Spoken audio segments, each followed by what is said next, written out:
Postscript, la maîtrise de soi selon le stoïcisme.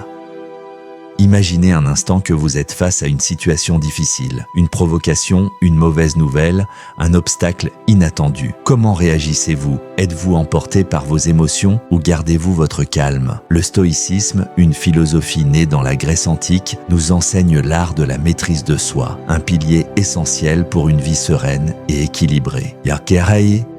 Premier, ce qui dépend de nous et ce qui n'en dépend pas. L'un des principes fondamentaux du stoïcisme est de distinguer ce qui est en notre pouvoir de ce qui ne l'est pas. Épictète, l'un des grands penseurs stoïciens, disait « Ce qui trouble les hommes, ce ne sont pas les choses, mais les jugements qu'ils portent sur elles. » Nous ne contrôlons pas les événements extérieurs, les actions des autres, ni même la chance, mais nous avons un pouvoir absolu sur nos pensées, nos réactions et nos décisions. La maîtrise de soi commence donc par un choix, celui de ne pas se laisser gouverner par ce qui échappe à notre contrôle. Deuxième, les émotions et la raison. Nous avons tendance à croire que nos émotions sont automatiques et incontrôlables. Mais les stoïciens nous enseignent qu'elles naissent de notre interprétation des événements. Prenons l'exemple de la colère. Si quelqu'un nous insulte, notre première réaction pourrait être l'indignation. Pourtant, si nous réalisons que cette insulte n'a de pouvoir sur nous que si nous lui en donnons, alors nous pouvons choisir de ne pas réagir. Sénèque écrivait « Il est bien plus noble de dominer sa colère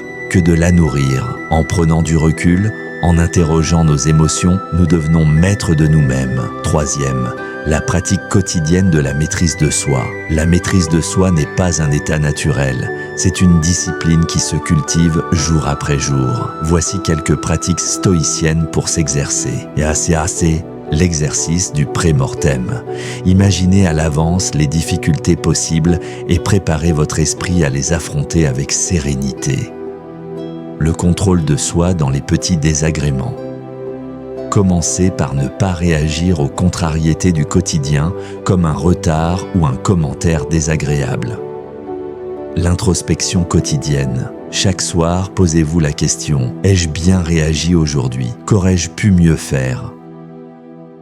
Conclusion, la maîtrise de soi est un chemin, non une destination. En apprenant à contrôler nos pensées et nos réactions, nous gagnons en liberté. Comme le disait Marc Aurèle, vous avez pouvoir sur votre esprit, pas sur les événements extérieurs. Réalisez cela et vous trouverez la force. Pratiquez, observez et peu à peu, vous deviendrez l'artisan de votre propre tranquillité d'esprit.